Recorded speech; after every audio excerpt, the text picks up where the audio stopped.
Ka Eestis levitatakse neid samu USA-st pärit müüte. Need inimesed ei hooli sinust ega su pere tervisest. Tere, mina olen Katrin Tiidenberg. Ma olen sotsiaalmeedia kasutamist uurinud üle 10 aasta. Rahvusvahelistest uuringutest teame, et 65% koroonavaktsiini vastasest sotsiaalmeedia sisust pärineb kõigest 12 inimese sulest. Seejuures on need 12 inimest teadlastele hästi tuntud, sest nad on manipuleerimisega tegelenud aastaid.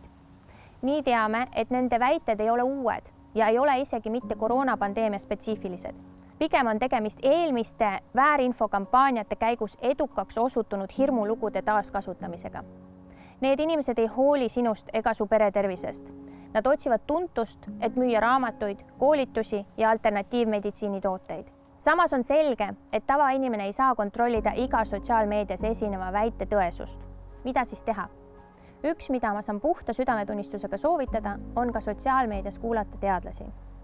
Seejuures on oluline meeles pidada, et segaduse külvamiseks on kasutatud vanu, ümber lükatud uuringuid või ebapädevuse eest ametist lahti saanud välisteadlaste väiteid.